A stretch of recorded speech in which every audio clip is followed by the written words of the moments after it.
ಶಾಂತಿ TV YouTube channel subscribe ಮಾಡಿ, bell icon press ಮಾಡಿ.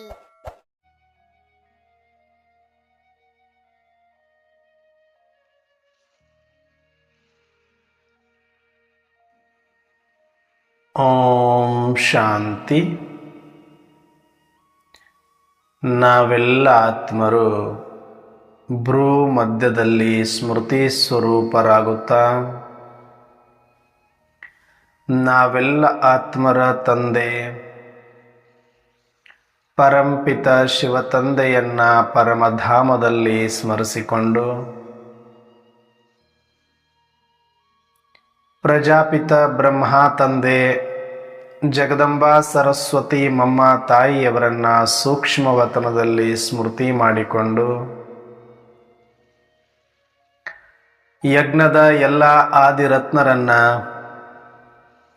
ಎಲ್ಲ ನಿಮಿತ್ತ ಶಿಕ್ಷಕಿ ಅಕ್ಕಂದಿರನ್ನ,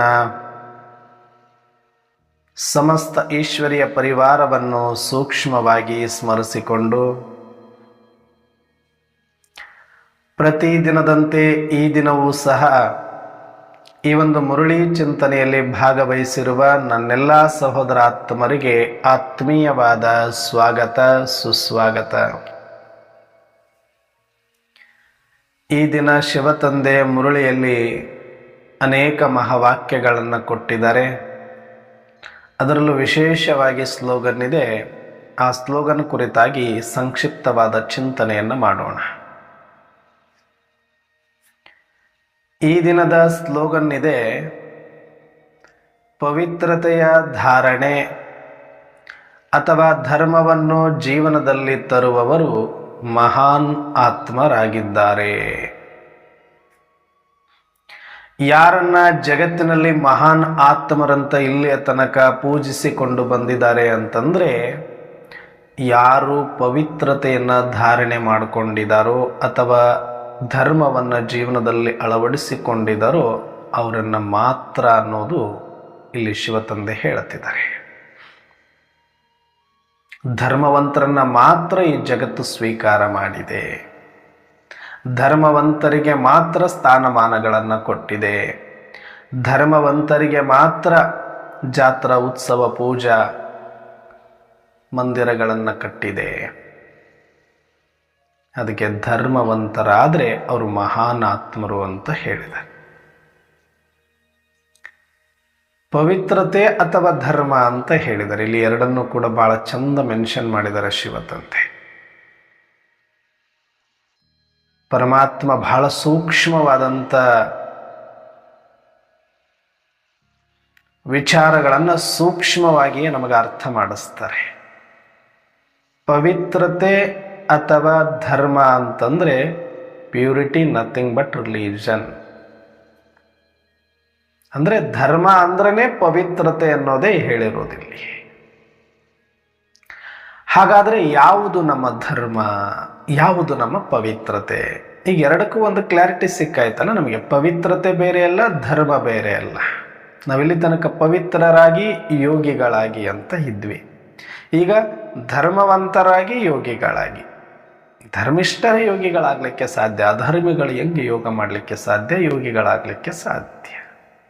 ಅಧರ್ಮ ಮಾರ್ಗದಲ್ಲಿ ನಡೆದು ಬಿಟ್ಟು ನಾನು ಯೋಗದಲ್ಲಿ ಗಂಟೆಗಟ್ಟಲೆ ಕೂತ್ಕೊಳ್ತೀನಿ ಅಂದರೆ ಆತ್ಮಸಾಕ್ಷಿ ಮನಸ್ಸಾಕ್ಷಿ ಹೇಗೆ ಒಪ್ಪುತ್ತೆ? ಅಥವಾ ಯೋಗಿಗಳಾಗಲಿಕ್ಕೆ ಹೇಗೆ ಸಾಧ್ಯ ಅವರು? ಹಾಗಾಗಿ ಮೊದಲು ಧರ್ಮವಂತನಾಗು, ಅದಾದ ಮೇಲೆ ಯೋಗಿ ಆಗಲಿಕ್ಕೆ ಯೋಗ ಅಳವಡುತ್ತೆ. ಅದಕ್ಕೆ ಪವಿತ್ರತೆಯ ಧಾರಣೆ ಬಹಳ ಮುಖ್ಯ. ಅಂಥ ವಿಶಾಲವಾದ ಪವಿತ್ರತೆಯ ಅರ್ಥವನ್ನು ನಾವು ನಮಗೆ ಬಂದಂತೆ, ನಾವು ತಿಳಿದುಕೊಂಡಂತೆ, ನಾವು ಕೇಳಿದಂತೆ, ನಾವು ಓದಿದಂತೆ ಅರ್ಥೈಸಿಕೊಳ್ತಾ ಬಂದ್ಬಿಟ್ಟಿದ್ದೇವೆ. ಪವಿತ್ರತೆಗೆ ಒಂದು ಸೀಮಿತವಾದಂಥ ಹದ್ದನ್ನು ಹಾಕಿಬಿಟ್ಟಿದ್ದೇವೆ ನಾವು. ಏನು? ಬಹಳ ಈಸಿಯಾಗಿ ನಮಗೆ ಪವಿತ್ರತೆ ಅಂತ ಗೊತ್ತಾಗೋದು, ಬ್ರಹ್ಮಚರ್ಯವನ್ನು ಪಾಲನೆ ಮಾಡಿದರೆ ಆಯಿತು. ಕಾಮ ವಿಕಾರದಲ್ಲಿ ಹೋಗದೇ ಇದ್ರೆ ಆಯಿತು, ಅದು ಪವಿತ್ರತೆ. ನಾನು ಕಾಮ ವಾಸನೆಯಿಂದ ದೂರ ಇದ್ದೇನೆ, ನಾನು ಬ್ರಹ್ಮಚರ್ಯ ಆಗಿದ್ದೇನೆ, ಅಥವಾ ಬಾಲ ಬ್ರಹ್ಮಚಾರಿನೇ ಆಗಿರಬಹುದು. ನಾನು ಪವಿತ್ರ ಅಂತ ಅಂದ್ಕೊಳ್ತೀವಿ. ಪವಿತ್ರ ನೀವಂದುಕೊಂಡಷ್ಟು ಸೀಮಿತವಾಗಿಲ್ಲ.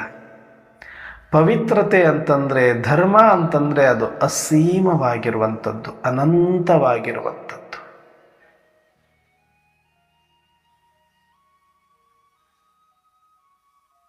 ಪವಿತ್ರತೆಯ ಒಂದು ಅಂಶ ಅಷ್ಟೇ ಅದು. ಕಾಮ ವಿಕಾರದಿಂದ ಮುಕ್ತನಾಗಿರುವುದು, ವಿಷಯ ವಾಸನಗಳಿಂದ ಮುಕ್ತನಾಗಿರುವುದು, ಅಥವಾ ಬಾಲ ಬ್ರಹ್ಮಚಾರಿಯಾಗಿರಬಹುದು, ಅಥವಾ ಗೃಹಸ್ಥಿಯಾಗಿದ್ದುಕೊಂಡು ಬ್ರಹ್ಮಚರ್ಯ ಪಾಲನೆಯನ್ನು ಮಾಡೋದಾಗಿರಬಹುದು. ಒಂದು ಅಂಶ ಅಷ್ಟೇ, ಸಮುದ್ರದಲ್ಲಿ ಒಂದು ಹನಿ ಹಾಗೆ ಅದು. ಪವಿತ್ರತೆ ಅನ್ನೋದು ಒಂದು ಸಮುದ್ರ. ನಾವದನ್ನು ಒಂದು ಹನಿ ಅನ್ಕೊಂಡ್ಬಿಟ್ಟಿದ್ದೀವಿ. ಒಂದು ಹನಿಯನ್ನ ಸಮುದ್ರ ಅಂತ ಭಾವಿಸ್ತಾ ಇದ್ದೀವಿ. ಯಾವುದು?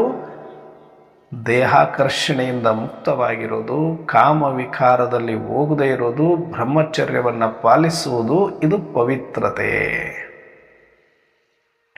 ಹಾಗೊಂದು ವೇಳೆ ನಾವಂದುಕೊಂಡಿದ್ದೇ ಪವಿತ್ರತೆ ಆಗಿದ್ರೆ, ನಮ್ಮ ದೇಶದಲ್ಲಿ ಅನೇಕ ಸಂತರು, ಅನೇಕ ಸಾಧು ಸತ್ಪುರುಷರು, ಬಾಲಬ್ರಹ್ಮಚಾರಿಗಳು, ಪುರುಷಾರ್ಥಿಗಳು, ಸಾಧಕರು ಸಿಗ್ತಾರೆ. ಬ್ರಹ್ಮಚರ್ಯವನ್ನು ಒಂದು ವೃತದ ಹಾಗೆ ಕಾಮ ವಿಕಾರದಿಂದ ದೂರ ಇದ್ದು, ಸಂಸಾರದಿಂದ ದೂರ ಇದ್ದು ಸನ್ಯಾಸತ್ವವನ್ನು ಸ್ವೀಕಾರ ಮಾಡಿರುವಂಥವರು ಇದ್ದಾರೆ. ಸಮಾಜದಲ್ಲಿ ಗೃಹಸ್ಥದಲ್ಲಿ ಇದ್ದುಕೊಂಡೇ ಬ್ರಹ್ಮಚರ್ಯವನ್ನು ಪಾಲನೆ ಮಾಡುವಂಥವರು ಕೂಡ ಇದ್ದಾರೆ ಸಾಧಕರು.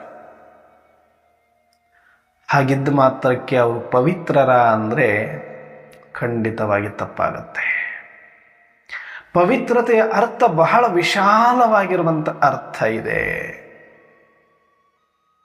ಇವತ್ತು ಬಹಳಷ್ಟು ಸನ್ಯಾಸಿಗಳು, ಬಾಲಬ್ರಹ್ಮಚಾರಿಗಳಾಗಿದ್ದವರು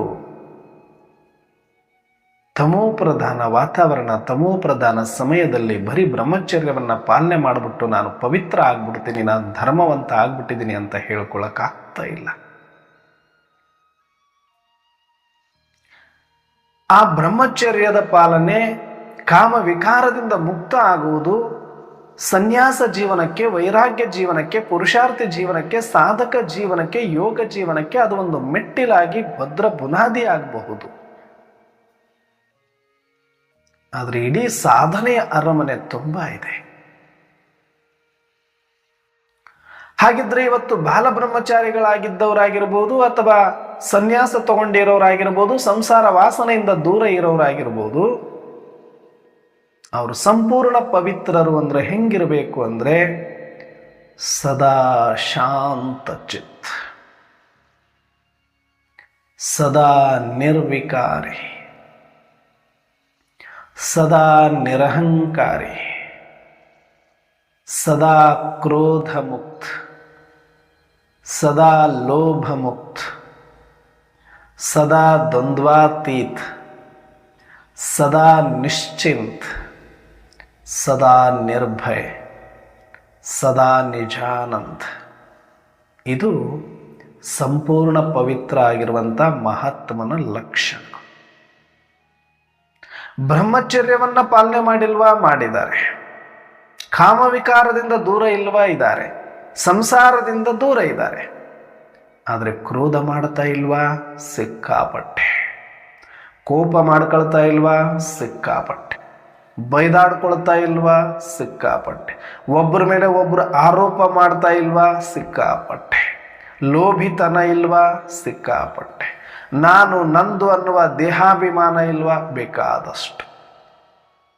ಬೇಕಾದಷ್ಟು ಇವತ್ತು ಸನ್ಯಾಸಿಗಳಲ್ಲಿ ಅದು ನೋಡಲಿಕ್ಕೆ ಸಿಗ್ತಾ ಇದೆ, ಸಾಧಕರಲ್ಲಿ ನೋಡಲಿಕ್ಕೆ ಸಿಗ್ತಿದೆ.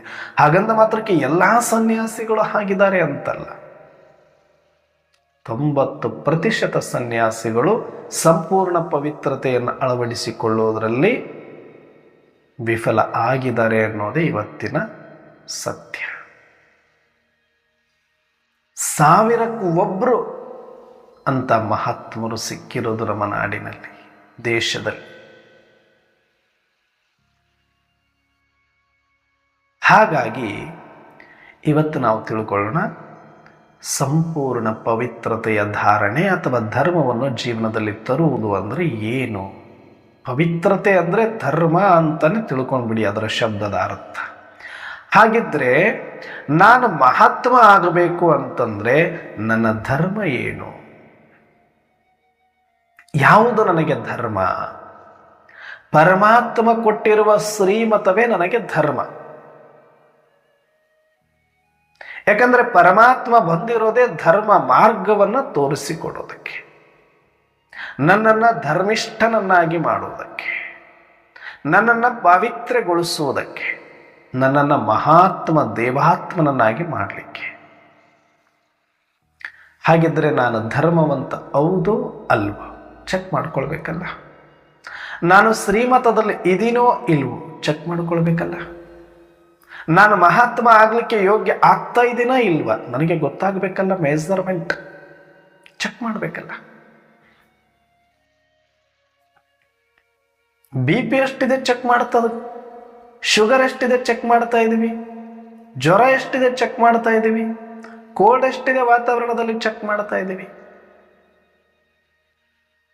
ಆದರೆ ನನ್ನಲ್ಲಿ ಧರ್ಮ ಎಷ್ಟಿದೆ ಚೆಕ್ ಮಾಡ್ಕೊಳ್ಬೇಕಲ್ಲ.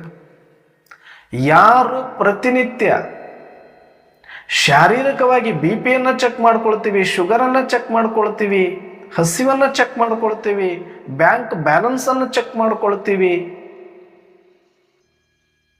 ಅದೇ ತರಹ ಎಷ್ಟು ನಾನು ಇಂದು ಧರ್ಮವಂತ ಅಧರ್ಮವಂತ ಅನ್ನೋದು ಚೆಕ್ ಮಾಡಿಕೊಳ್ಳುವವನೇ ಸಾಧಕ, ಚೆಕ್ ಮಾಡಿಕೊಳ್ಳುವವನೇ ಪುರುಷಾರ್ಥಿ.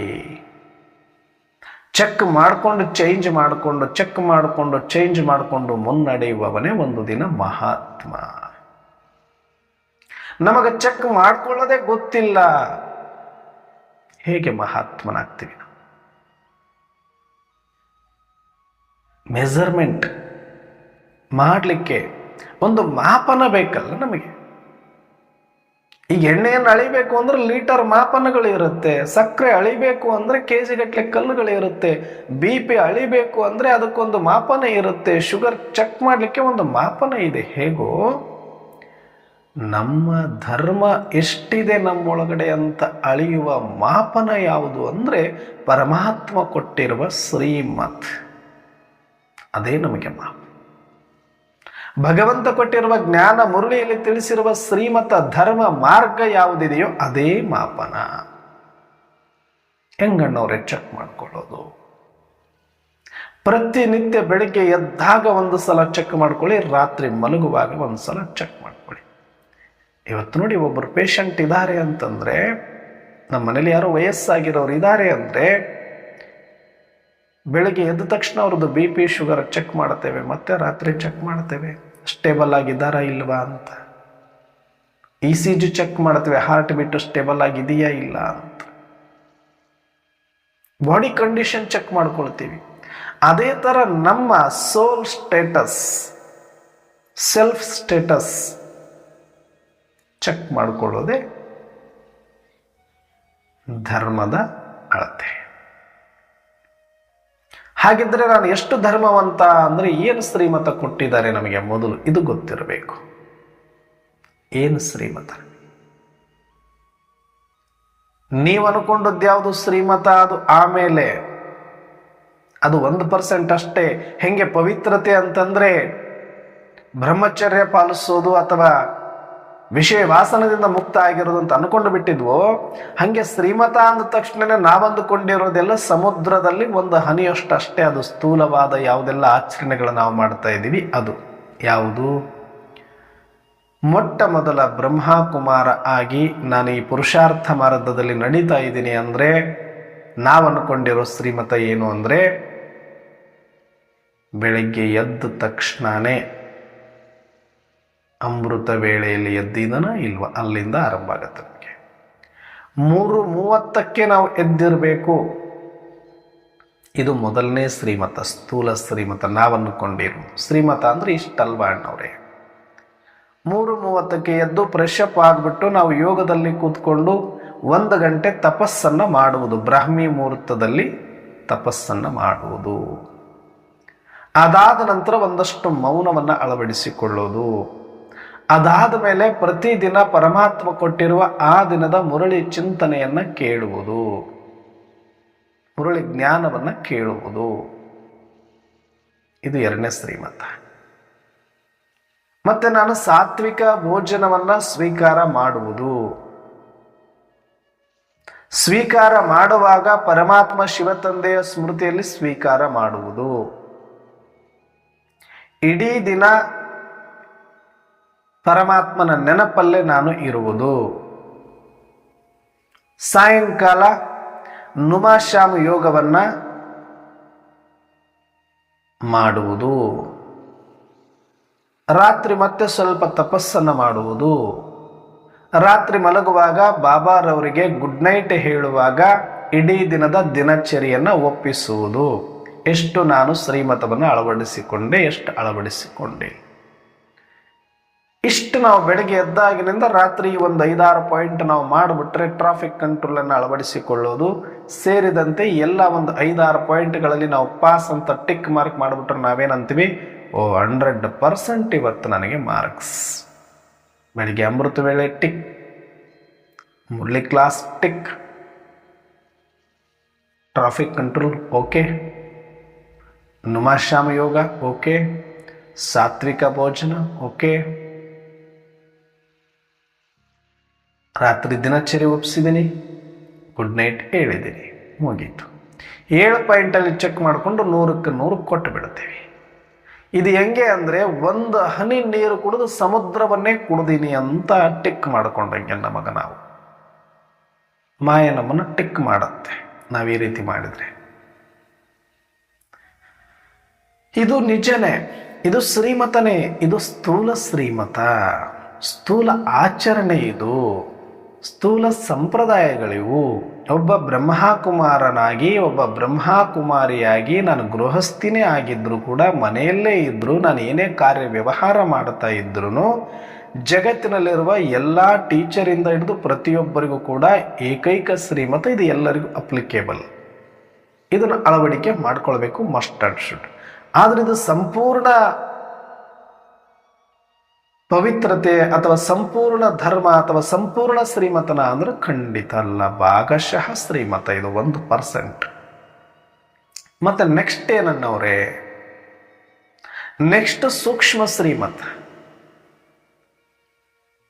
ಬೆಳಗ್ಗೆ ಎದ್ದ ತಕ್ಷಣನೇ ಪರಮಾತ್ಮನ ಸ್ಮೃತಿಯಲ್ಲಿ ಎದ್ದಿದನ ಅನ್ನೋದ್ರಿಂದ ಸೂಕ್ಷ್ಮ ಶ್ರೀಮತ. ಎದ್ದಾಗಿನಿಂದ ನಾನು ಅಮೃತ ವೇಳೆಯಲ್ಲಿ ಅಲರ್ಟ್ ಆಗಿ, ಕಾನ್ಸ್ಟಂಟ್ ಆಗಿ ಪರಮಾತ್ಮನ ನೆನಪಲ್ಲಿ ಕುಳಿತಿದ್ದೇನಾ, ಇದು ಸೂಕ್ಷ್ಮ ಶ್ರೀಮತ. ಎಷ್ಟು ಸಾರಿ ಮನಸ್ಸು ಅಲೆದಾಡುತ್ತೆ, ಚೆಕ್ ಚೇಂಜ್ ಮಾಡ್ಕೊಳ್ಬೇಕು.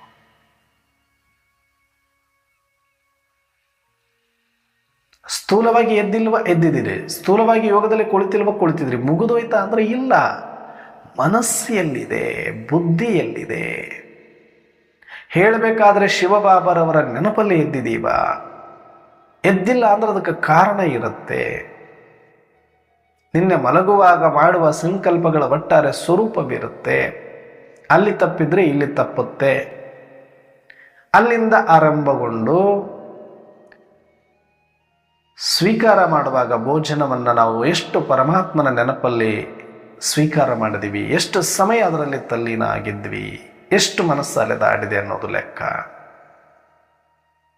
ಇಡೀ ದಿನ ಕಾರ್ಯ ವ್ಯವಹಾರಗಳಲ್ಲಿ ಅಥವಾ ಮುರಳಿಯನ್ನ ಕೇಳುವಾಗ ನನ್ನ ಮನಸ್ಸು ಎಷ್ಟು ಏಕಾಗ್ರ ಆಗಿತ್ತು ಅನ್ನೋದು ಕೂಡ ಲೆಕ್ಕಕ್ಕೆ ಬರುತ್ತೆ. ಇಡೀ ಮುರಳಿ 4 ಪೇಜ್ ಮುರಳಿಯನ್ನ ಕೇಳುವಾಗ ಎಷ್ಟು ಹೊತ್ತು ನನ್ನ ಮನಸ್ಸು ಅದನ್ನು ಸ್ವೀಕಾರ ಮಾಡಿದೆ, ಎಷ್ಟು ಹೊತ್ತು ಹೊರಗಡೆ ಅಲಿದಾಡಿದೆ ಅನ್ನೋದು ಲೆಕ್ಕ ಬರುತ್ತೆ. ಭೋಜನ ಸ್ವೀಕಾರ ಮಾಡುವಾಗ ಎಷ್ಟು ಹೊತ್ತು ಅಲ್ಲಿ ಮನಸ್ಸು ಪ್ರೆಸೆಂಟ್ ಆಗಿತ್ತು, ಪರಮಾತ್ಮನ ನೆನಪಲ್ಲಿತ್ತು, ಅದು ಲೆಕ್ಕ ಬರುತ್ತೆ. ಅದಾದ್ಮೇಲೆ ಇಡೀ ದಿನ ಟ್ರಾಫಿಕ್ ಕಂಟ್ರೋಲನ್ನು ಕರೆಕ್ಟಾಗಿ ಮಾಡುವಾಗ ಎಷ್ಟು ಮನಸ್ಸು ನಂದು ಏಕಾಗ್ರವಾಗಿತ್ತು, 100% ಇನ್ವಾಲ್ವ್ಮೆಂಟ್ ಇತ್ತಾ ಇಲ್ವಾ, ಇದು ಲೆಕ್ಕ ಬರುತ್ತೆ. ಅದಾದ ಮೇಲೆ ಇಡೀ ದಿನ ಕಾರ್ಯ ವ್ಯವಹಾರ ಏನೇ ಸೇವಾರ್ಥವಾಗಿ ಮಾಡ್ತಾ ಇದ್ರೂ ಎಷ್ಟು ಕೋಪ ಮುಕ್ತನಾಗಿದ್ದೆ, ಕ್ರೋಧ ಮುಕ್ತನಾಗಿದ್ದೆ, ಲೋಭ ಮುಕ್ತನಾಗಿದ್ದೆ, ಇಚ್ಛಾ ಮುಕ್ತನಾಗಿದ್ದೆ, ವಿಕಾರ ಮುಕ್ತನಾಗಿದ್ದೆ, ವಿಷಯ ಮುಕ್ತನಾಗಿದ್ದೆ, ಎಷ್ಟು ಸಲ ಕೋಪ ಮಾಡ್ಕೊಂಡ್ವಿ ಲೆಕ್ಕ ಬರುತ್ತೆ, ಎಷ್ಟು ಸಲ ಜೋರಾಗಿ ಮಾತಾಡಿದ್ವಿ ಲೆಕ್ಕ ಬರುತ್ತೆ, ಎಷ್ಟು ಸಲ ಒಳಗಡೆ ಲೋಭಿತನ ಮಾಡಿದ್ವಿ ಲೆಕ್ಕ ಬರುತ್ತೆ, ಎಷ್ಟು ಸಲ ಪರಚಿಂತನೆ ಮಾಡಿದ್ವಿ ಲೆಕ್ಕ ಬರುತ್ತೆ, ಎಷ್ಟು ವ್ಯರ್ಥ ಮಾತಾಡಿದ್ವಿ ಲೆಕ್ಕ ಬರುತ್ತೆ. ಇದೆಲ್ಲ ಸೂಕ್ಷ್ಮ ಧಾರಣೆ, ಸೂಕ್ಷ್ಮ ಶ್ರೀಮತ. ಇದನ್ನು ಚೆಕ್ ಮಾಡಿಕೊಂಡ್ರೆ ಭಯ ಸ್ಟಾರ್ಟ್ ಆಗುತ್ತೆ ನಮಗೆ. ಅಲ್ಲರ್ಟೇ ಇಲ್ಲ, ಇದ್ರ ಕಡೆಗೆ ಗಮನನೇ ಇಲ್ಲ. ಆದರೆ ಹೊರಗಡೆದ ಮಾತ್ರ ಎಲ್ಲರೂ ಕೂಡ A for apple, B for bat ಅಂತ ಚಿಕ್ಕ ಮಕ್ಕಳ ಹಾಗೆ ಸ್ಥೂಲ ಶ್ರೀಮತವನ್ನು ಫಾಲೋ ಮಾಡಿಬಿಡ್ತಿದ್ದೀವಿ. ಆದರೆ ಒಳಗಡೆ ಈ ಸೂಕ್ಷ್ಮ ಶ್ರೀಮತ ಯಾರು ಚೆಕ್ ಮಾಡೋರು? ಸ್ಥೂಲ ಇರೋದೇ ಸೂಕ್ಷ್ಮವನ್ನು ತಯಾರು ಮಾಡ್ಕೊಳ್ಳೋದಕ್ಕೆ. ಆದರೆ ಸೂಕ್ಷ್ಮದಲ್ಲಿನೇ ಪ್ರೆಸೆಂಟಲ್ಲಿನೇ ನಮ್ಗೆ ಗಮನ ಇಲ್ಲ. ಸುಮ್ಮನೆ ಸ್ಥೂಲವಾಗಿ ಮಾಡಿದ್ರೆ ಏನು ಬಂತು ಲಾಭ? ಇದನ್ನು ಚೆಕ್ ಮಾಡ್ಕೊಳ್ಬೇಕು. ಇಡೀ ದಿನ ಕೋಪ ಮಾಡ್ಕೊಳ್ಬಾರ್ದು, ಲೋಭ ಮಾಡಬಾರ್ದು, ಈರ್ಷೆ ಮಾಡಬಾರ್ದು, ಯಾರನ್ನು ದ್ವೇಷ ಮಾಡಬಾರ್ದು, ಪರ ನಿಂದನೆ ಮಾಡಬಾರ್ದು, ಪರ ಚಿಂತನೆ ಮಾಡಬಾರ್ದು, ವ್ಯರ್ಥ ಕೇಳಬಾರ್ದು, ವ್ಯರ್ಥ ಹೇಳಬಾರ್ದು, ವ್ಯರ್ಥ ಸಂಘದಲ್ಲಿ ಇರಬಾರ್ದು, ಸಮಯ ವ್ಯರ್ಥ ಮಾಡಬಾರ್ದು. ಆಲಸ್ಯತನ ಎಷ್ಟಿತ್ತು ಇದೆಲ್ಲವನ್ನು ಚೆಕ್ ಮಾಡ್ಕೊಳ್ಬೇಕು ಪ್ರಾಮಾಣಿಕವಾಗಿ. ರಾತ್ರಿ ಮಲಗುವಾಗ ಇದೆಲ್ಲನೂ ಚಾರ್ಟ್ ಕೊಡಬೇಕು. ಚಾರ್ಟ್ ಹೊರಗಿಂದ ಟಿಕ್ ಮಾಡೋದಲ್ಲ, ಒಳಗಿಂದ ಟಿಕ್ ಮಾಡಬೇಕು. ಇವೆಲ್ಲ ಮನಸ್ಸು ಎಷ್ಟು ಪ್ರೆಸೆಂಟಲ್ಲಿತ್ತು, ಎಷ್ಟು ಆಬ್ಸೆಂಟಲ್ಲಿತ್ತು, ಎಷ್ಟು ಕೋಪದಲ್ಲಿ ಬಂತು, ಎಷ್ಟು ಕ್ರೋಧದಲ್ಲಿ ಬಂತು, ಎಷ್ಟು ಲೋಭದಲ್ಲಿ ಬಂತು, ಎಷ್ಟು ವ್ಯರ್ಥದಲ್ಲಿ ಬಂತು, ಇದ್ರ ಲೆಕ್ಕ ಕೇಳ್ತಾರೆ ಬಾಬಾ. ಈ ಚಾರ್ಟ್ ನಾವು ಕೊಡೋದಿಲ್ಲ, ಈ ಚಾರ್ಟ್ ನಾವು ಮಾಡೋದು ಇಲ್ಲ. ನಮಗೆ ಚಾರ್ಟ್ ಮಾಡಿ ಕೊಟ್ಟವರು ಕೂಡ ಇದರ ಬಗ್ಗೆ ಹೇಳೋದಿಲ್ಲ. ಸ್ಥೂಲ ಚಾರ್ಟನ್ನು ಮಾಡಿ ಕೊಟ್ಟು ಬಿಡುತ್ತಾರೆ. ಪಾಪ ಎಷ್ಟಂತ ಮಾಡ್ಲಿಕ್ಕಾಗತ್ತೆ? ಅವರು ಅಷ್ಟೊಂದು ಗೈಡೆನ್ಸ್ ಕೊಡ್ತಾರೆ. ಉಳಿದದ್ದು ಯಾರು ಮಾಡ್ಕೊಳ್ಬೇಕು? ನಾವು ಮಾಡ್ಕೊಳ್ಬೇಕು. ಯಾಕಂದ್ರೆ ಯಾರು ಪರಿವರ್ತನೆ ಆಗಬೇಕು? ನಾನು ಪರಿವರ್ತನೆ ಯಾರಿಗೆ ಗೊತ್ತಾಗುತ್ತೆ? ನನಗೆ ಗೊತ್ತಾಗುತ್ತೆ. ನಾನೇ ಮಾಡ್ಕೋಬೇಕಿತ್ತು. ಯಾರ ಮೇಲೆ ಆರೋಪ ಮಾಡೋಂಗಿಲ್ಲ. ಇಲ್ಲಿ ಯಾರ ನಿಮಿತ್ತರನ್ನು ಆರೋಪ ಮಾಡೋಂಗಿಲ್ಲ, ಯಾರ ಸಹಯೋಗಿಗಳನ್ನು ನೆನಪು ಮಾಡೋಂಗಿಲ್ಲ. ನಾನು ಆಗಬೇಕು ಬದಲು. ನನಗೆ ಬೇಕು ಪದವಿ, ನಾನು ಪರಿಶ್ರಮ ಪಡಬೇಕು, ನನ್ನ ಅಂತರಂಗವನ್ನು ನಾನು ಚೆಕ್ ಮಾಡ್ಕೊಳ್ಬೇಕಿತ್ತು. ಇಲ್ಲಿ ನಾನೇ ಮಾಸ್ಟರ್ ಆಗಬೇಕು. ಇದು ಸೂಕ್ಷ್ಮ ಶ್ರೀಮತ್. ಅಣ್ಣವ್ರೆ ಇದನ್ನು ನಾನು ಮಾಡ್ತಿದ್ದೆ ಅಲ್ಲ ಅಣ್ಣವ್ರೆ, ಇದನ್ನು ಚೆಕ್ ಮಾಡ್ಕೊತೀನಿ ಅಣ್ಣವ್ರೆ ಅಂದರೆ ಇದು 100% ಆಗೋಯ್ತಾ? ಇದು ಒಂದು 5 ಹನಿ ಅಂತ ಇಟ್ಕೊಂಡ್ರಿ. ಸಮುದ್ರ ಪವಿತ್ರತೆ ಅಂದರೆ ಧರ್ಮ ಅಂದರೆ ನಥಿಂಗ್ ಬಟ್ ಶ್ರೀಮತ ಅಂತಲೇ ಬಂದುಬಿಡ್ತೀನಿ. ಈಗ ಪವಿತ್ರತೆ ಅಂದ್ರೆ ಒಂದೇ, ಪವಿತ್ರರಾಗಿರಿ ಒಂದೇ, ಧರ್ಮವಂತರಾಗಿರಿ ಒಂದೇ, ಶ್ರೀಮತದಲ್ಲಿರಿ ಒಂದೇ. ಯಾಕಂದ್ರೆ ಧರ್ಮನೇ ಬೋಧಿಸಿರೋದು ಶ್ರೀಮತದಲ್ಲಿ, ಮತ್ತೇನೂ ಇಲ್ಲ. ಆಯ್ತು ಅಣ್ಣವ್ರೆ, ಮತ್ತು ಸ್ಥೂಲವಾಗಿ ಮತ್ತು ಸೂಕ್ಷ್ಮವಾಗಿ ಇಷ್ಟು ನಾವು ಚೆಕ್ ಮಾಡ್ಕೊಂಡು ಬಿಟ್ಟಿದ್ದೀವಿ ಅಂದರೆ 100% ಅಲ್ವಾ ಅಣ್ಣವ್ರೆ? ನಾವು ಮಾರ್ಕ್ಸ್ ಕೊಟ್ಕೊಳ್ಬೋದಲ್ಲ ಟಿಕ್ ಮಾಡಿಬಿಟ್ರೆ ಅಂತಂದರೆ, ಸಮುದ್ರದಲ್ಲಿ 1 ಹನಿ ಸ್ಥೂಲ 5 ಹನಿ ಸೂಕ್ಷ್ಮ ಕುಡಿದು ಬಿಟ್ಟು ಸಮುದ್ರ ಕುಡ್ದೀನಿ ಅಂದರೆ ತಪ್ಪಾಗತ್ತಲ್ವಾ? ಹೌದಾ? ಮತ್ತು ಇನ್ನೇನು ಅಣ್ಣವ್ರೆ, ಇನ್ನೇನಿದೆ ಅಣ್ಣವ್ರೆ? ಇಷ್ಟಾದ ಮೇಲೆ ಮತ್ತೇನು ನಾವು ಮಾಡಬೇಕಾಗತ್ತೆ ಅಣ್ಣವ್ರೆ? ನಿರಾಕಾರ ಶ್ರೀಮತ್. ಸ್ಥೂಲ ಪರ್ಫೆಕ್ಟ್, ಸೂಕ್ಷ್ಮ ಪರ್ಫೆಕ್ಟ್. ಅದು ಎರಡು ಪರ್ಫೆಕ್ಟ್ ಆಗೋದಕ್ಕೆ ಎಷ್ಟೋ ಸಮಯ ಹಿಡಿಸುತ್ತೆ ನಮಗೆ. ಅದು ಪ್ರಾಮಾಣಿಕವಾಗಿ ಮಾಡಬೇಕಾಗತ್ತೆ ಮತ್ತು 100% ಎಫರ್ಟ್ ಪರಿಶ್ರಮ ಹಾಕಿ ನಾನು ಅದನ್ನು ಮಾಡಬೇಕಾಗತ್ತೆ. ಅದನ್ನು ಪ್ರಾಮಾಣಿಕವಾಗಿ ಅಳವಡಿಸಿಕೊಂಡ ಮೇಲೆ ಈಗ ರಿಯಲ್ ಶ್ರೀಮತ ಸ್ಟಾರ್ಟ್. ಸುಮ್ಮನೆ ಬಂಗಾರದ ಮೇಲಿನ ಕಸರು ತೆಗೆದಂಗೆ ಅಷ್ಟೇ. ಅದು ಒರಿಜಿನಲ್ ಬಂಗಾರ ಇಲ್ಲಿ ಇರುತ್ತೆ. ಯಾವುದು ನಮಗೆ ಪವಿತ್ರತೆ ಅಂದರೆ, ಯಾವುದು ನಮಗೆ ಧರ್ಮ ಅಂದರೆ, ಯಾವುದು ನಮಗೆ ನಿಜವಾದ ಶ್ರೀಮತ ಪರಮಾತ್ಮ ಬಂದು ಕೊಟ್ಟಿರೋದು?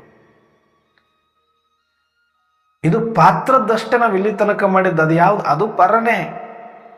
ಹಂಗೆ ನೋಡಕ್ಕೆ ಹೋದ್ರೆ ಪರನೇ, ಅದು ಪಾತ್ರದ ಶ್ರೀಮತ ಅಷ್ಟೇ ಅದು. ಆದರೆ ಒರಿಜಿನಲ್ ಶ್ರೀಮತ, ಒರಿಜಿನಲ್ ಧರ್ಮ, ಒರಿಜಿನಲ್ ಪವಿತ್ರತೆ ಯಾವುದು ಅಂದರೆ, ನಾನು ನನ್ನ ಸ್ಮೃತಿಯಲ್ಲಿ ಇರುವುದೇ ನಿಜವಾದ ಧರ್ಮ.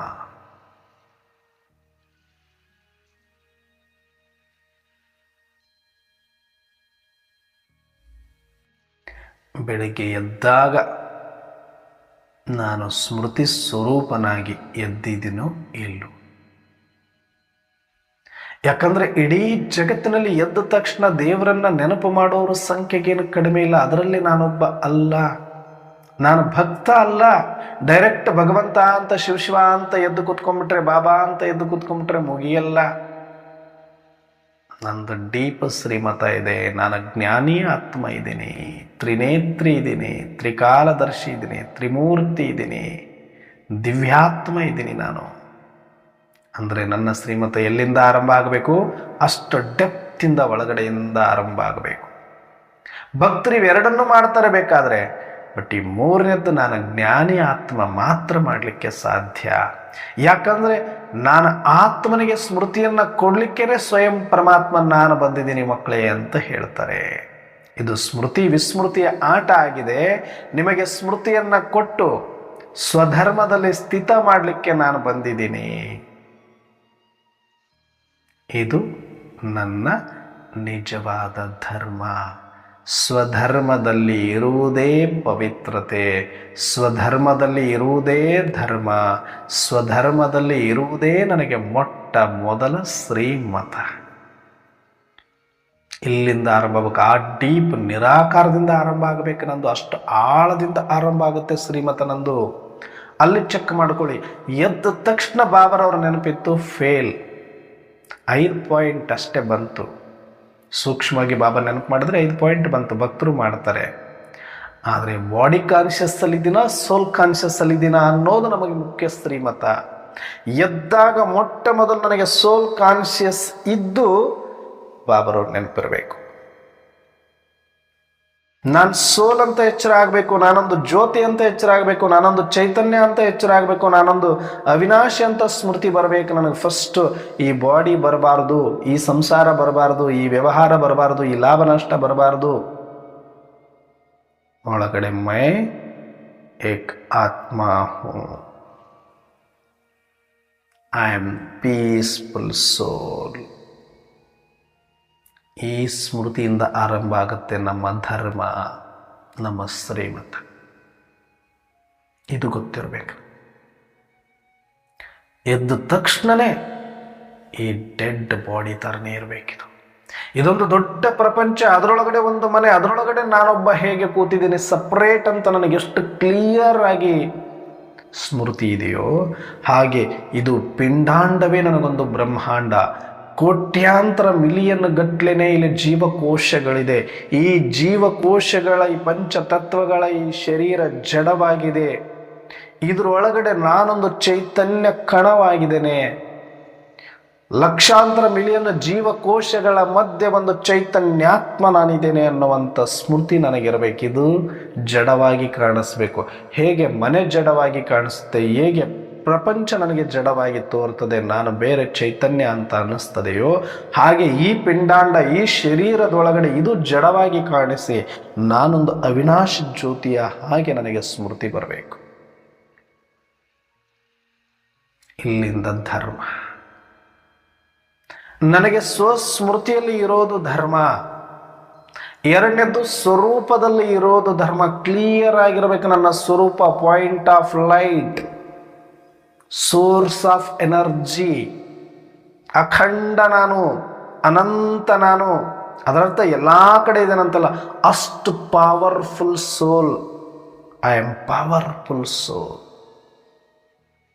I am light. ಸ್ವರೂಪ ಗೊತ್ತಿರಬೇಕು. ನಾನು ನಿರಾಕಾರ ಆತ್ಮ, ಅವಿನಾಶಿ ಚೈತನ್ಯ ಕಣ ಅಂತ ಗೊತ್ತಾಗಬೇಕು. ಎರಡನೇದು ಪಾಯಿಂಟ್ ಆಫ್ ಲೈಟ್ ಅಂತ ಜ್ಯೋತಿಯ ಸ್ವರೂಪ ನೆನಪಾಗಬೇಕು. ಮೊದಲನೇದು ಸ್ವಸ್ಮೃತಿ, ಎರಡನೇದು ಸ್ವರೂಪ, ಮೂರನೇದು ಸ್ವಮಾನ. ಮೈ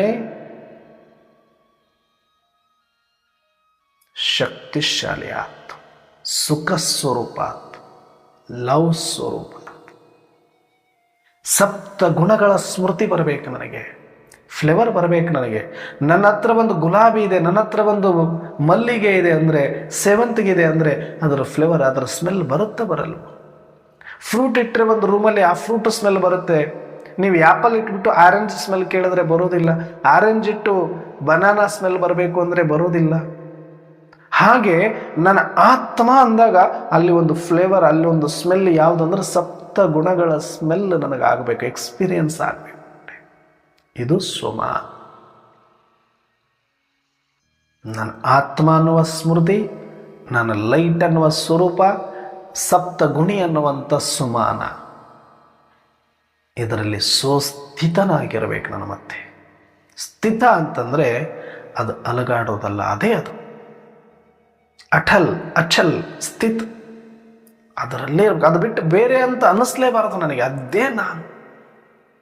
ಈಗ ನನ್ನ ಬಿಟ್ಟು ಬೇರೆ ಯಾರನ್ನ ತೋರಿಸಿದ್ರು, ಲಕ್ಷದಲ್ಲಿ ಕೋಟಿಯಲ್ಲಿ ಎಷ್ಟು ಜನಗಳನ್ನು ತೋರಿಸಿದ್ರು ನಾನು ಅದಲ್ಲ, ನಾನು ಇದು ಅಂತ ನನಗೆ ಸ್ಪಷ್ಟ ಆಗುತ್ತೋ ಹೇಗೋ ಹಾಗೆ ಸಂಕಲ್ಪ ವಿಕಲ್ಪ ಜಗತ್ತು ಏನು ನಡೆದ್ರೂ ಕೂಡ, ಒಳಗಡೆ ಏನೇ ಇದ್ರೂ ಕೂಡ ಈ ಪಿಂಡಾಂಡದಲ್ಲಿ ಐ ಆಮ್ ಕಂಪ್ಲೀಟ್ ಅಂತ, ನಾನು ಸಪ್ರೇಟ್ ಅಂತ ಗೊತ್ತಾಗಬೇಕು. ನನ್ನ ಆತ್ಮ ಅನ್ನುವ ಸ್ಮೃತಿಯಲ್ಲಿರೋದೇ ಧರ್ಮ ನನಗೆ, ನನ್ನ ಲೈಟ್ ಸ್ವರೂಪದಲ್ಲಿರೋದೇ ಧರ್ಮ ನನಗೆ, ನನ್ನ ಸಪ್ತ ಗುಣಗಳ ಸ್ವಮಾನದಲ್ಲಿರೋದೇ ಧರ್ಮ ನನಗೆ, ನಾನು ಸ್ವಸ್ಥಿತಿಯಲ್ಲಿ ಸ್ಥಿತನಾಗಿರೋದೇ ಅದೇ ನಾನು ಕಾನ್ಸ್ಟಂಟ್ ಇರಬೇಕು, ಅದರಲ್ಲಿ ನೋ ಡೌಟ್, ಸಂಶಯ ಮುಕ್ತ. ಇನ್ನು ಸ್ವಧರ್ಮದಲ್ಲೇ ಇರಬೇಕು. ನನ್ನ ಸ್ವಧರ್ಮ ಏನು? ಶಾಂತಿ. ಇಷ್ಟಿದ್ದೀನಿ ಅಂದರೆ ಇದೆಲ್ಲದರ ರಿಸಲ್ಟ್ ಏನಿರುತ್ತೆ? ಪೀಸ್, ಕಾಮ್, ಬ್ಲಿಸ್, ಆನಂದ ಸ್ವರೂಪದಲ್ಲಿ ಶಾಂತವಾಗಿರುವುದು ನನ್ನ ಧರ್ಮ. ಇದು ಎದ್ದಾಗಿನಿಂದ ಹಿಡಿದು ರಾತ್ರಿ ಮಲಗುವ ತನಕ ಆ ಸ್ಥೂಲ ಶ್ರೀಮತಗಳು, ಸೂಕ್ಷ್ಮ ಶ್ರೀಮತಗಳು 100% ಫಾಲೋ ಮಾಡ್ತಾ ಇದನ್ನು ಚೆಕ್ ಮಾಡಿಕೊಡ್ಬೇಕು. ಯಾರು ಇದ್ರ ಕಡೆಗೆ ಕಂಪ್ಲೀಟಾಗಿ ನಿಮಗೆ ಕಾನ್ಷಿಯಸ್ ಬಂತು ಅನ್ಕೊಳ್ಳಿ, ಸೂಕ್ಷ್ಮ ಮತ್ತು ಸ್ಥೂಲದಲ್ಲಿ ಎಂದೂ ತಪ್ಪಾಗಲಿಕ್ಕೆ ಸಾಧ್ಯ ಇಲ್ಲ. ಇವತ್ತಿಗೂ ನಿಮ್ಮ ಮನಸ್ಸು ಚಂಚಲ ಆಗ್ತಿರುತ್ತೆ. ಸೂಕ್ಷ್ಮ ಶ್ರೀಮತ ಅಂದರೆ ಕ್ರೋಧ ಬಂದುಬಿಡುತ್ತೆ, ಲೋಭ ಬಂದುಬಿಡುತ್ತೆ, ಪರನಿಂದನೆ ಮಾಡ್ತೀವಿ, ಪರಚಿಂತನೆ ಮಾಡ್ತೀವಿ. ಸ್ಥೂಲ ಎಲ್ಲ ಪರ್ಫೆಕ್ಟ್ ಆಗಿದೆ, ಆದರೆ ಸೂಕ್ಷ್ಮ ಯಾಕೋ ಸೆಟ್ ಆಗ್ತಿಲ್ಲ ಅಣ್ಣವ್ರೆ ಅಂದರೆ ಒಳಗಡೆ ನೀಟಾಗಿ ಇದನ್ನು ಚೆಕ್ ಮಾಡ್ಕೊಳ್ತಾ ಇಲ್ಲ. ಯಾರು ನಿರಾಕಾರ ಶ್ರೀಮತವನ್ನು ಅಳವಡಿಸಿಕೊಳ್ತಾರೋ 100%, ಅವರು ಮಾತ್ರನೇ ಸೂಕ್ಷ್ಮವನ್ನು ಕಂಪ್ಲೀಟಾಗಿ ಸಕ್ಸಸ್ಫುಲ್ಲಾಗಿ ಅಳವಡಿಸಿಕೊಳ್ಳೋದಕ್ಕೆ ಸಾಧ್ಯ. ಕ್ರೋಧ ಮುಕ್ತರಾಗಲಿಕ್ಕೆ, ಚಿಂತಾ ಮುಕ್ತರಾಗಲಿಕ್ಕೆ, ಭಯ ಮುಕ್ತರಾಗಲಿಕ್ಕೆ, ಲೋಭ ಮುಕ್ತರಾಗಲಿಕ್ಕೆ ಯಾವಾಗ ಸಾಧ್ಯ ಅಂದರೆ ಐ ಆಮ್ ಕಂಪ್ಲೀಟ್. ನಾನು ಸ್ವಸ್ಥಿತಿಯಲ್ಲಿ, ಸ್ವಧರ್ಮದಲ್ಲಿ ಪೀಸ್ಫುಲ್ಲಾಗಿ, ಬ್ಲಿಸ್ಫುಲ್ಲಾಗಿ, ಕಂಪ್ಲೀಟಾಗಿ, ಸಂತೃಪ್ತನಾಗಿ, ನಾನು ಕಾಮಾಗಿ ಇದ್ದುಕೊಂಡು ಪರಮಾತ್ಮ ತಂದೆಯ ನೆನಪಲ್ಲಿ ಮುಳುಗುವಂಥದ್ದೇ ನನ್ನ ಧರ್ಮ. ಇದೇ ನಿಜವಾದ ಪವಿತ್ರತೆ, ಇದೇ ನಿಜವಾದ ಶ್ರೀಮತ ಪ್ರತಿಯೊಬ್ಬ ಬ್ರಹ್ಮ ಕುಮಾರಿಯರಿಗೆ, ಬ್ರಹ್ಮನಿಂದ ಹಿಡಿದು ಕಟ್ಟ ಕಡೆಯ ಆತ್ಮನವರೆಗೆ ಈ ಸೂಕ್ಷ್ಮತೆ ಗೊತ್ತಿರೋದ್ರಿಂದಲೇ ಬ್ರಹ್ಮ, ಮಮ್ಮ, ದಾದಿಯರೆಲ್ಲರೂ ಕೂಡ ಮೊದಲು ಒಳಗಡೆ ಸೆಟ್ ಮಾಡದ ಹೊರತು ಹೊರಗಡೆ ಇದು ಅಪ್ಸೆಟ್ ಆಗ್ತಾನೇ ಇರುತ್ತೆ ಅಂತ ಗೊತ್ತಾಗಿ ಮೊದಲು ಒಳಗಡೆ ತಮ್ಮನ್ನು ತಾವು ಸೆಟ್ ಮಾಡಿಕೊಳ್ಳೋ ಸಲುವಾಗಿಯೇ 14 ವರ್ಷಗಳ ಕಾಲ ಏಕಾಂತದಲ್ಲಿ ಜಗತ್ತಿನಿಂದ ದೂರ ಇದ್ದು ಅದಕ್ಕಾಗಿಯೇ ಪ್ರಯೋಗಾತ್ಮಕವಾಗಿ ಪ್ರಯೋಗಕ್ಕೊಳಪಟ್ಟು ಯೋಗ ತಪಸ್ಯದಲ್ಲಿ ಮುಳುಗಿತ್ತು. ನಾವು ಹೊರಗಡೆ ಫಾಲೋ ಮಾಡಿಕೊಂಡು ಓಡಾಡ್ತಾ ಇದ್ದೀವಿ, ನಾವೆಲ್ಲ ಮಾಡಿಬಿಟ್ಟಿದ್ದೀವಿ ಅಂತ. ಅದಲ್ಲ, 5% ಕೆಲಸ ಅಷ್ಟೇ. ಅದು ಸೂಕ್ಷ್ಮ ಅಳವಡಿಸಿಕೊಂಡಿದ್ರೆ.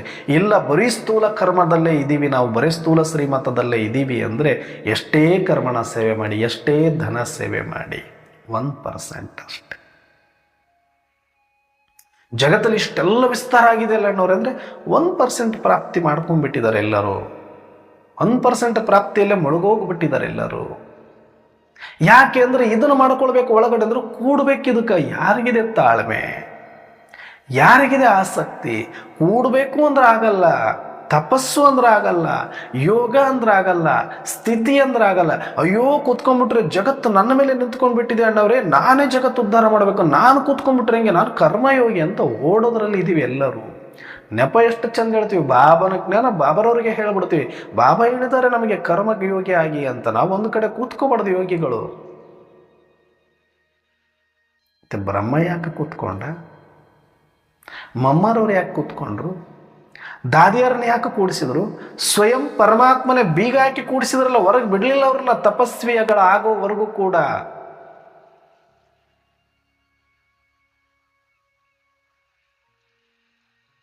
ಇದು ನಮಗೆ ಬೇಕಿಲ್ಲ. ಇದ್ರ ತಂಟೆ ಒಳಗೆ ನಾವು ಹೋಗಲ್ಲ.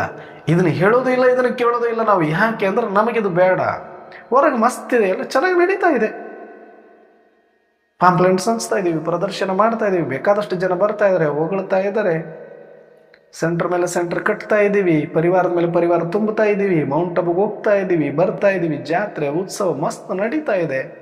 ಬ್ರಹ್ಮ ಭೋಜನ, ಮಮ್ಮ ಭೋಜನ, ಶಿವರಾತ್ರಿ, ನವರಾತ್ರಿ, ಇನ್ನೇನಿದೆ ಎಲ್ಲ ಮುಗೀತು. ನಾವು ಮಾಡ್ಬಿಟ್ಟಿವಿ, ನಾವು ಗೆದ್ದು ಬಿಟ್ಟಿವಿ. ನಮಗಾಲೇ ಫಿಕ್ಸ್ ರಿಸರ್ವ್ ಆಗ್ಬಿಟ್ಟೈತೆ ಸತ್ಯಯುಗದೊಳಗಡೆ. ಈ ಭ್ರಮೆಯಲ್ಲಿ ತೇಲ್ತಾ ಇದ್ವಿ. ಇದು ಹೇಗೆ ಅಂದರೆ, ಒಬ್ಬ ರೈತ ಉಳುಮೆ ಮಾಡೋದ್ರಲ್ಲೇ ಜೀವನ ಕಳೆದ್ರೆ, ಕುಂಟೆ ಒಡಿ, ಮಡಿಕೆ ಒಡಿ, ನೇಗಿಲು ಒಡಿ, ಇದನ್ನೇ ಮಾಡ್ತಾ ಮಾಡ್ತಾ ಮಾಡ್ತಾ ಜೀವನ ಕಳೆದು ಹೊಲ ಎಷ್ಟು ಮಸ್ತಾಗಿಟ್ಟಿದ್ದೀನಿ, ಸ್ವಚ್ಛವಾಗಿಟ್ಟಿದ್ದೀನಿ, ಸುತ್ತ ಬೇಲೆ ಹಾಕ್ಬಿಟ್ಟಿದ್ದೀನಿ, ಮಸ್ತ್ ನೀರು ಉಣಿಸ್ತಾ ಇದ್ದೀನಿ, ಗೊಬ್ಬರ ಹಾಕ್ತಾ ಇದ್ದೀನಿ ಅಂದರೆ ಬೀಜನೇ ಬಿತ್ತಿಲ್ಲ ಅಂದರೆ ಎಷ್ಟು ವರ್ಷ ಆದರೂ ಫಲ ಹೇಗೆ ಬಂದಿತ್ತು? ಹೊಲ ಸ್ವಚ್ಛ ಇಲ್ವಾ? ಸ್ವಚ್ಛ ಇದೆ. ಪರಿಶ್ರಮ ಆಗಿಲ್ವಾ? ಆಗಿದೆ. ನೀರು ಬಿಟ್ಟಿಲ್ವಾ? ಬಿಟ್ಟಿದ್ರಿ. ಗೊಬ್ಬರ ಹಾಕಿಲ್ವಾ? ಹಾಕಿದ್ರಿ. ಬಟ್ ಬೀಜ ಎಲ್ಲಿ? ಅಯ್ಯೋ, ಬೀಜ ಬಿತ್ತಕ್ಕೆ ಅದು ಏನು ದೊಡ್ಡ ಕೆಲಸ ಅಂತ ಅದನ್ನು ನಾವು ತಲೆ ಕೆಡಿಸ್ಕೊಳ್ಳೋಣ ರೀ. ಅದೊಂದು ಬಿಟ್ಟು ಎಲ್ಲ ಮಾಡಿಬಿಟ್ಟಿದ್ದೀವಿ ಅಂದರೆ ಫಲ ಹೇಗೆ ಬರೋದಿಲ್ವೋ, ಎಷ್ಟು ಹೊಂಬುತನವೋ ಹಾಗೆ ನಮ್ಮೆಲ್ಲರ ಪರಿಸ್ಥಿತಿ ಆಗಬಾರ್ದು. ಮುಂದೆ ನಾವು ಅಂತಿಮದಲ್ಲಿ ಪಶ್ಚಾತ್ತಾಪ ಪಡಬಾರ್ದು ಅಂದರೆ ಮೊದಲು ಬೀಜಕ್ಕೆ ಕೈ ಹಾಕಿ. ಯಾಕ ನನಗೆ ಅರಿವು ಬಂದಾಗಿಂದ ನನ್ನ ಆತ್ಮ ಆತ್ಮ ಆತ್ಮ ಆತ್ಮ ಈ ಸ್ಮೃತಿ ಈ ಸತ್ಯ ನನಗೆ ಗೊತ್ತಾಗಿದ್ದಾಗಿಂದ ಎಲ್ಲರಿಗೂ ಕೂಡ ಮೊದಲು ಇದನ್ನು ಮುಟ್ಟಿಸಬೇಕು. ಎಲ್ಲರಿಗೂ ಇದನ್ನು ಯಾರ್ಯಾರ ಶಕ್ತಿ ಅನುಸಾರ ಎಷ್ಟಿದೆಯೋ ಅಷ್ಟು. ಹಾಗಂತ ನಾನು ಲಿಂಗರಾಜನ ಪರ್ಫೆಕ್ಟ್ ಆಗಿಬಿಟ್ಟಿದ್ದೀನಿ ಇದ್ರಾಗಂತ, ನಾನು ಆ ಪ್ರಯತ್ನದಲ್ಲಿದ್ದೀನಿ. ಬಟ್ ಗೊತ್ತಾಗಿದೆ ಇದನ್ನು ಮಾಡ್ಕೊಳ್ಬೇಕು ಅಂತ. ಎಷ್ಟೋ ಆತ್ಮರಿಗೆ ಇಷ್ಟು ಗೊತ್ತಾಗೋದಕ್ಕೆ ಎಷ್ಟೋ ವರ್ಷಗಳು ಹಿಡಿಸಿಬಿಡುತ್ತೆ. ಹೇಳೋಣ, ಅವ್ರವ್ರ ಶಕ್ತಿ ಅನುಸಾರ ಅವ್ರವ್ರ ಪಾತ್ರ ಅನುಸಾರ ಅವ್ರು ಮಾಡ್ಕೊಳ್ತಾರೆ ಅಂತ. ಅದಕ್ಕೆ ಹೊರಗಡೆ ಶುದ್ಧ ಆಗೋದಿಲ್ಲ. ಇಲ್ಲಿ ಒಳಗಡೆ ಚಾವಿ ಕೊಟ್ಟುಬಿಟ್ಟು ಹೊರಗಡೆ ಗೊಂಬೆ ನಡ್ಕೋತೀನಿ ಅಂದರೆ ಹೆಂಗೆ? ಅದು ಚಾವಿ ಎಲ್ಲಿ ತನಕ ತಿರುವಿರ್ತೀರಿ, ಎಷ್ಟು ಚಾರ್ಜ್ ಮಾಡಿರ್ತೀರಿ ಅಷ್ಟು ಕುಣಿಯೋದೇ ಅದು. ಆ ಚಾವಿ ತಿರುವಿ ತಿರುವಿ ತಿರುವಿ ಅದು ಎಷ್ಟು ಚಾರ್ಜ್ ಆಗಿರ್ತದೋ, ಎಷ್ಟು ಲೋಡ್ ಆಗಿರ್ತದೋ, ಅದು ಪೂರ್ತಿ ಅನ್ಲೋಡ್ ಆಗೋವರೆಗೂ ಅದು ಕುಣಿತಾನೇ ಇರ್ತದೆ, ನೋಡ್ತಾ ಇರಬೇಕಷ್ಟೆ. ಹಾಗೆ ಪ್ರತಿನಿತ್ಯ ಒಳಗಡೆ ಕ್ರೋಧ, ಲೋಭ, ವ್ಯರ್ಥ, ಪರಚಿಂತನೆ ಚಾರ್ಜ್ ಕೊಡೋದು, ಮತ್ತೆ ಮನಸ್ಸು ಅಲೆದಾಡದೆ ಕುಣಿಲಾರದೆ ಏನು ಮಾಡೋದಿದೆ? ಮೊದಲು ಇದನ್ನು ಆಫ್ ಮಾಡಬೇಕಾಗಿರೋದು ಎಲ್ಲಿ?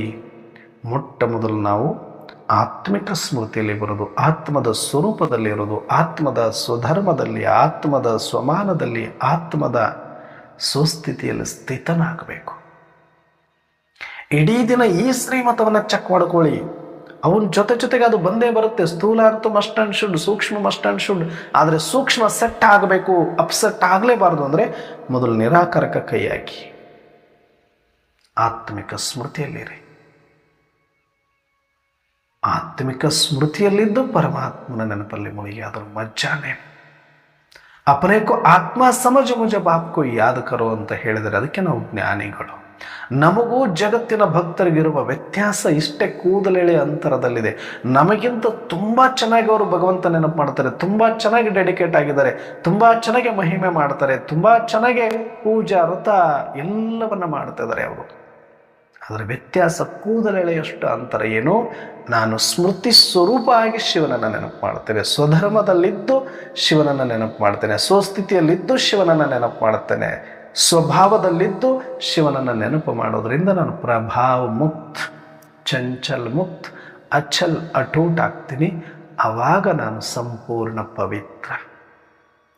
ನನ್ನ ಜೀವನದಲ್ಲಿ ಧರ್ಮವನ್ನು ಧಾರಣೆ ತರುವಂಥವ್ರು. ಆವಾಗ ನಾನು ಮಹಾತ್ಮ ಆಗ್ತೇನೆ. ಅದಕ್ಕೆ ನಾವೆಲ್ಲರೂ ಕೂಡ ತೋರಿಕೆಯ ಪುರುಷಾರ್ಥಿಗಳಾಗದೆ, ನಮ್ಮ ಬೆನ್ನನ್ನು ನಾವು ಚಪ್ಪರಿಸಿಕೊಂಡು ಮಾಯೆಯ ದಾಸರಾಗದೆ, ಮಾಯೆಗೆ ಬಲಿಯಾಗದೆ, ಈ ಒಂದು ಜಾಗೃತಿಯಲ್ಲಿ ಬಂದು, ಆತ್ಮಿಕ ಸ್ಮೃತಿಯಲ್ಲಿ ಬಂದು ನಿಜವಾದ ಆತ್ಮದ ಆನಂದವನ್ನು ಅನುಭವಿಸದೆ ಹೋದರೆ ನಮ್ಮಂಥ ದೌರ್ಭಾಗ್ಯಶಾಲಿಗಳು ಯಾರೂ ಇರೋದಿಲ್ಲ.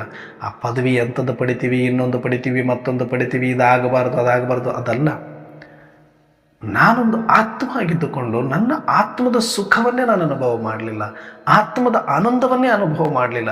ಜಗತ್ತಿನಲ್ಲಿ ಅತಿ ಆನಂದ ಇರುವಂಥದ್ದೇ, ಅತೀಂದ್ರಿಯವಾಗಿರುವಂಥದ್ದೇ ನನ್ನ ಸ್ವ ಆನಂದ ಆಗಿದೆ. ಆ ಆತ್ಮದ ಆನಂದದಿಂದ ವಂಚಿತ ಆಗಿಬಿಟ್ರೆ ನಾವು ಏನು ಪುರುಷಾರ್ಥ ಮಾಡಿದ್ದು ಕೂಡ ವ್ಯರ್ಥ ಆಗತ್ತೆ. ಇದನ್ನು ಮಾಡದ ಹೊರತು ನಿಮಗೆ ಮತ್ತೆ ಶ್ರೇಷ್ಠ ಪದವಿ ಸಿಗಲಿಕ್ಕೆ ಡ್ರಾಮಾನುಸಾರನೂ ಸಾಧ್ಯವೂ ಇಲ್ಲ. ಇದನ್ನು ಅರ್ಥ ಮಾಡ್ಕೊಳ್ಳದಿರೋ ಸುಮ್ಮನೆ ನಾವು ಕರ್ಮಯೋಗಿಗಳಂತ ಕರ್ಮ ಅಂತ ಮುಳುಗಿದ್ರೆ ದಿನ ಕಸ ಹೊಡೆಯೋದು, ಕಸ ಬೀಳೋದು, ಕಸ ಹೊಡೆಯೋದು, ಕಸ ಬೀಳೋದು. ಅಯ್ಯೋ 1 ವರ್ಷದಿಂದ ಕಸ ಹೊಡೆದಿದ್ದೀನಿ ಅಂದ್ರೆ ಮತ್ತೆ ಹೊಡ್ಕೊತಾನೆ ಇರಬೇಕು. ಕಸ ಬೀಳದು ಎಲ್ಲಿಂದ ಬೀಳ್ತಾ ಇದೆ ಅದನ್ನು ತಡೆಗಟ್ಟಬೇಕು ಅಂತ ಯಾರು ನೋಡ್ತಾರೋ ಅವ್ರು ಮತ್ತೆಂದು ಕಸ ಹೊಡೆಯೋ ಪ್ರಮೇಯ ಬರೋದಿಲ್ಲ. ಹಾಗೆ ನಾವು ಕೂಡ ಸ್ವಸ್ಮೃತಿಯಲ್ಲಿ, ಸ್ವಧರ್ಮದಲ್ಲಿ, ಸ್ವರೂಪದಲ್ಲಿ, ಸ್ವಸ್ಥಿತಿಯಲ್ಲಿ ಸ್ಥಿತರಾಗಿ, ಸ್ವಾನುಭಾವಿಗಳಾಗಿ, ಸ್ವಾವಲಂಬಿಗಳಾಗಿ, ಸ್ವಾನಂದದಲ್ಲಿ ಅನುಭೂತಿಯನ್ನು ಹೊಂದೋಣ. ಪರಮಾತ್ಮ ಶಿವತಂದೆ ಆನಂದದಲ್ಲಿ